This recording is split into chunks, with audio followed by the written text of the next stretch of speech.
Hello everyone, it's me, Inki Crow, and as promised, this is gonna be my first video of the year. A while ago, a few days ago, I posted a status update on DeviantArt for a Q&A video. So you guys have submitted your questions. As promised, I'm gonna do my best to answer your questions, and hopefully I am not a stuttering mess during this whole thing. So here we go. So for the first question by Abstertrek, ready for the new decade to happen? No, I am not. No, I don't know what's coming for this decade. From what I've seen in the past decade and now, it is not very bright. So I'm not getting my hopes up. I do wish that it turns out well, but I am not going to put my expectations high. Question by Bonnie Cakes. Can you tell us about your feet? Your feet. That includes feet size and what they're capable of, like toe stuff and things. I know everyone is going to ask about your personal life anyway. Thanks for the question. Unfortunately, I do not wish to answer that. I'm just nervous and kind of shy about it. Okay, fine. I'll just tell you my size is I think it's either 12 or 13. But that's all I'm gonna divulge here. Dan Shanoff asks, how was this decade for you? What was the achievements of it? Which part of the decade by years did you like the most and least? How did you develop on DA this decade? Hope you have joined in 2011. Greetings to subscribers of the channel though. The decade was kind of crap. I'm not gonna lie, it's been a roller coaster. The excitement of being finally out of high school, the excitement of being in college and making friends there, and of course this whole internet thing. Yeah, it's been like ups and downs, and they just kind of increased as the decade went on. What was the achievements of it? I graduated from college. I now have a game designer degree. And I got DeviantArt and my following there, and of course being able to make a living out of this, although I still have other goals in mind, but so far this is what I was able to achieve and I'm glad for it. What parts of the okay, probably the years when I was still in college, because those were incredibly fun. They were like my first steps towards adulthood, and they were very fun. Kind of miss going to college, to be honest. I know, it's stupid. Luckily, over there where I studied was pretty neat, so yeah. Developed DA, I don't really know. I just kept drawing and just did what I like to do. That's pretty much it, to be honest. By Podfrog. What was the moment where you realized you liked feet, or when you wanted to turn it into art? When I realized that was like, well, it's kind of complicated because during those kid days, I played a lot with with my aunt's feet during some time. And then after that, it was just been feet games with like feet games, on quotes, with my cousins. And for a good while, I was into that, but then I grew out of it as I was around my 10s. Eventually, puberty came, and the interest just resurfaced, but taking a new form. And when I wanted to turn it into art, after high school. Once I was out of high school, it was out in college, and then I just decided, fuck it, I'm just gonna make feet art, see how it goes, and yeah. I don't know, I was just winging it, I guess. TownRo64 asks, when did you decide to make your art into a career? Also, are you still capable of role-playing in the near future? Your first question, I didn't. I didn't really decide to make art my career. I was just lucky. Like, I was just doing feed art as a hobby, and I was actually going for being a game developer. But now that I had this game designer degree, now I was out, I really had nothing. I had nothing to go for, because literally here in Puerto Rico, there's barely anything gaming related. There's no jobs involved in gaming, and if there is any, they're just like very small.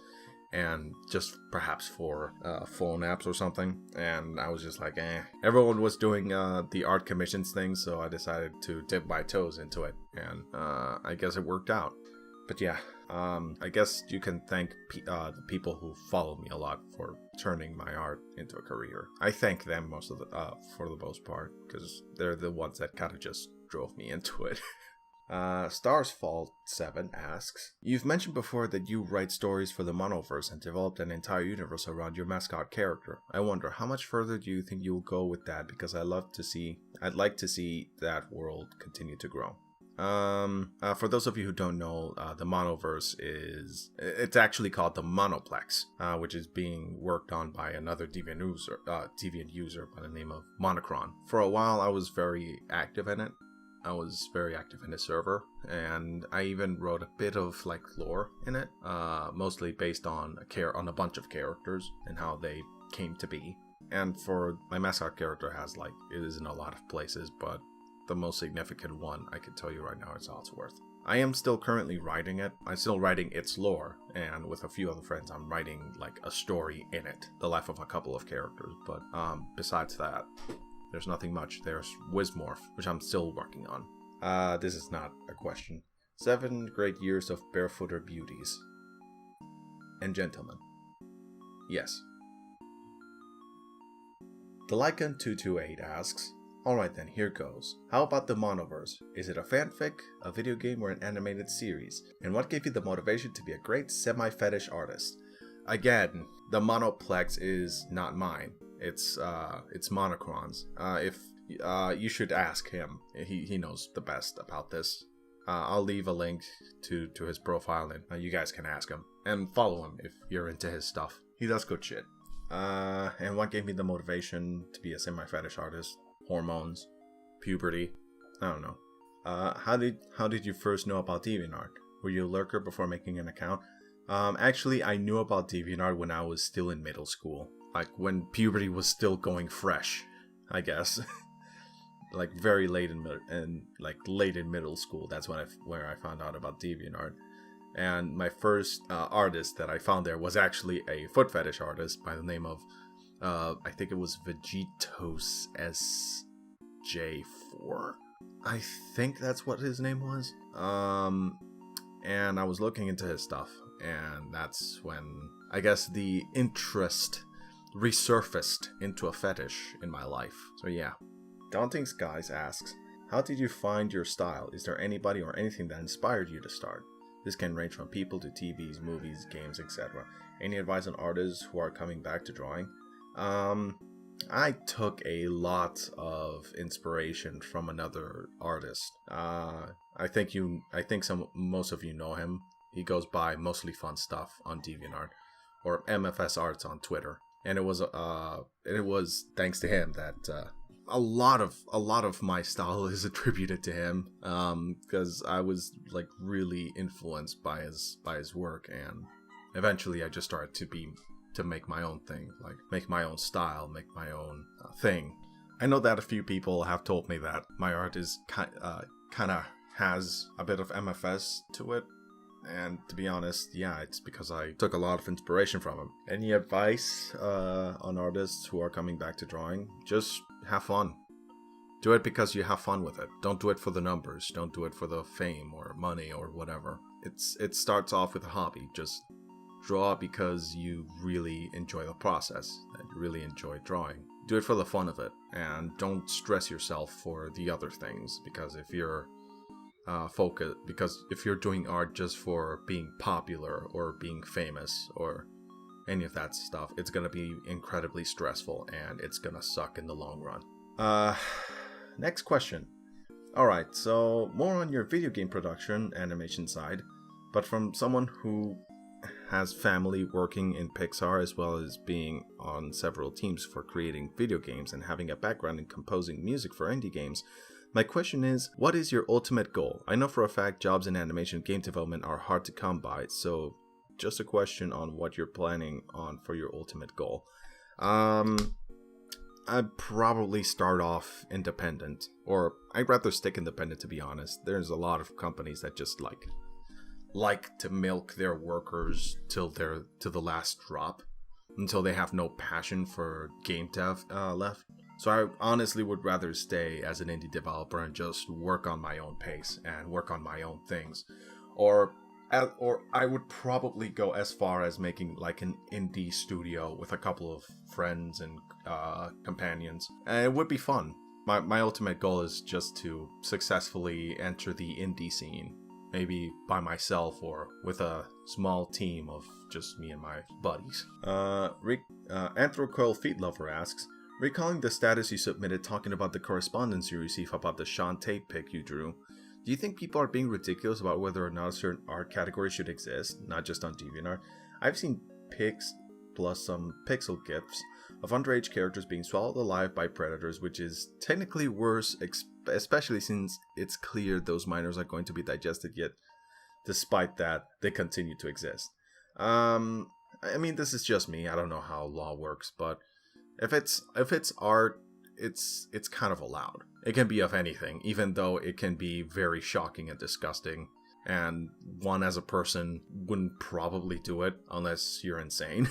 But for the most part, to me, it's not okay to just censor people's art because you don't like it or you don't feel comfortable seeing it. I mean, there are some shit that I find that's like, oh boy. And I actively look for cringe, and I find the cringiest shit around when I'm bored. So I don't really agree with that kind of content, but I wouldn't go as far as like censor it or remove it or any of that, because if that's what they like, then go for it. As long as it doesn't hurt anybody, then go for it, I guess. Whatever rocks your boat. But yeah, if we're just talking about Shantae, then the developers have proven that she's legal of age and that whoever made that tweet was fired. So the tweet that says that she's about 16 is pretty much invalid at this point. It's just my opinion. I'll probably be triggering a lot of people for saying these things, but whatever. Multi-Diego Danny asks, hi, let me tell you that you're one of the artists that inspired me to draw feet, as well as I would like to make an art trade or something. Well, here are my questions. When did you decide to make animations and program your own game? Will you be planning on something in 2020? What was your best drawings you have made? That was my grandmother. When did I decide to make animations and program my own game? College. I was studying to be a game developer, and over there they taught me how to do animation. So yeah, I just decided to continue polishing it after I graduated. Would you be planning something for 2020? Hopefully I can release Wismorph's game, I hope, and of course finishing my entire list and not getting work bleeding out for the next month, because that's been going on for a while. I need to fix that. And what was one of my best drawings I've ever made? The Shantae one. That one I really put my heart and soul into, especially with the background. Like, I really wanted to give it as much detail as possible, or as much detail as I could possibly give it. And it turned out very well. It's still very contrasting when the background looks very detailed, but the character is cel-shaded and stuff. It is a massive contrast that I probably need to fix, but yeah, that's like my proudest piece. Who knows, maybe next time I'll make something like much beefier, but for now, that one. And Firedragonpunch 2nd asks, will you always be my best friend? Yes. That's your answer. I would like to end this video by thanking my audience, my fans, and my friends for supporting me through this entire decade. Seriously, it really means a lot. And to the commissioners and patrons who donated their time and money on the stuff that I do. I am still going to continue making content. I'm still going to continue drawing this kind of stuff. But also going to be expanding into other areas like music, videos, and of course video games. So there's a lot more to come this year. I don't have much hopes for it, but I'm still going to keep going. I'm still going to persist. With that said, thank you guys so much for watching. I wish you guys a happy new year and best wishes to whatever the future holds. Seriously, I mean it. Thank you. And I guess that's the end of the video. Good night, everybody.